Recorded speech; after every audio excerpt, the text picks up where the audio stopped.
اور اللہ کی راہ میں قربان کر دیا۔ جب اللہ کی راہ میں دیتے ہیں تو کریم خدا پھر ان کے لیے قرآن نازل فرما دیتا ہے، فرماتا ہے وَيُطْعِمُونَ الطَّعَامَ عَلَىٰ حُبِّهِ مِسْكِينًا وَيَتِيمًا وَأَسِيرًا۔ فرمایا وہ جو اللہ کی راہ میں دیتے ہیں، کھلاتے ہیں یتیموں کو، مسکینوں کو اور اسیروں کو، فرمایا وہ کیا ہے؟ اللہ تبارک و تعالیٰ کے ہاں پسندیدہ ہے، اللہ کے ہاں محبوبانہ ہے۔ یہیں سے بات کو آگے لے چلتے ہیں کہ ماہ رمضان المبارک کا آخری دن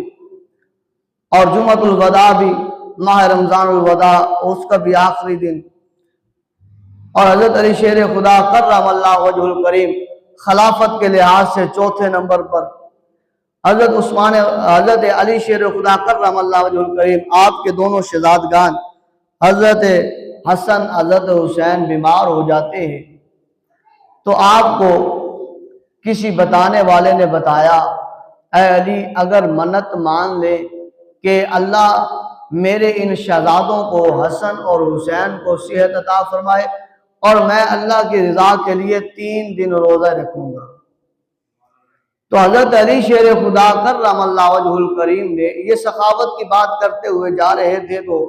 ساتھ یہ بات کرتے چلیں کیونکہ اسی ماہ مقدس کی 21 جو ہے وہ تاریخ کو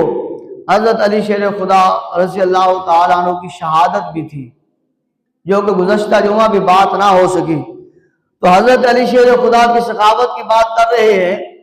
فرمایا آپ کے شہزادگان بیمار ہیں، اگر آپ 3 دن کے روزے رکھتے ہیں، منت مانتے ہیں تو اللہ تبارک و تعالیٰ انہیں صحت عطا فرمائے گا۔ حضرت علی شیر خدا نے منت مانی، اللہ تبارک و تعالیٰ نے آپ کے شہزادے حضرت امام حسن اور حضرت امام حسین کو صحت عطا فرما دی۔ جب صحت مل گئی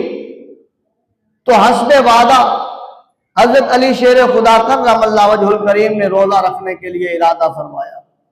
جب آپ روزہ رکھنے کے لیے آپ نے ارادہ فرمایا، سیدہ طیبہ طاہرہ عابدہ زاہدہ کاشفہ مکشفہ عالمہ معلمہ خاتون جنت حضرت فاطمہ الزہرا رضی اللہ تعالی عنہا عرض کرتی ہے اے میرے سرتاج خیر ہے، رمضان تو نہیں ہے، یہ رمضان مبارک کا دن تو نہیں ہے، لیکن آپ روزہ رکھنے کا ارادہ کیوں رکھتے ہیں؟ تو حضرت علی شیر خدا فرماتے ہیں اے فاطمہ اے فاطمہ اے فاطمہ بنت رسول، اے میرے دلوں کی